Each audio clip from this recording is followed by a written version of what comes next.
Non ho sofferto così tanto neanche in tempo di guerra in Montenegro, che ho visto la guerra. Ero vestito anche in divisa, ero armato, non ho sofferto così tanto, te lo giuro sul Dio, quanto sto soffrendo qui. Da 3 mesi è costretto a dormire in un'auto a Mestre. La vita di Mustafa Iannuzzi, conosciuto come Rudy, si è trasformata in un inferno. Alla fine della relazione con la sua ex compagna, Rudy aveva pensato di trasferirsi nella casa che gli aveva lasciato in eredità il padre adottivo, Antonio Trevisanello, personaggio eclettico noto a Mestre come Tony Spasimo, ma la casa di Rudy è stata occupata. È arrivato lui, oh, sto brasiliano, vai via, mi ha dato delle spinte, robe, gli faccio, ma guarda che io voglio stare qui, no, non voglio vederti più qui, questo o l'altro, mi hanno messo le mani addosso, mi hanno rovinato, ho perso sangue dal labbro, insomma mi hanno spinto, non sono andato né in ospedale né a fare la denuncia, niente.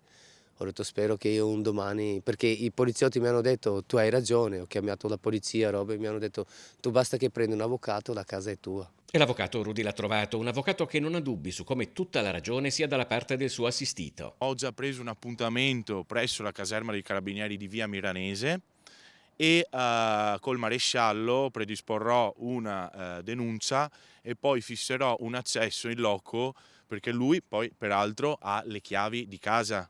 Quindi l'altra volta lui era entrato con le sue chiavi di casa. Intanto per Rudy la vita in macchina è durissima, come non bastassero il freddo pungente e tutte le altre scomodità e sofferenze che una quotidianità del genere comporta. Sono arrivati anche i ladri. Hanno spaccato la finestra, hanno rubato praticamente 2 valigie di vestiti, tutti i miei completi, hanno rubato dei soldi, un po' di collane, gioielli, robe, alcune cose finte, ma alcune ci tenevo perché erano ricordi di mio padrino e di nipoti.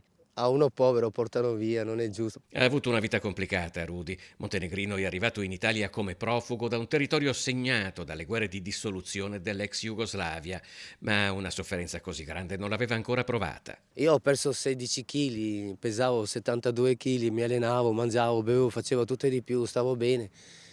Tutti mi volevano bene, c'era sta allegria, davo energia a tutti, adesso mi sento così giù di morale, veramente.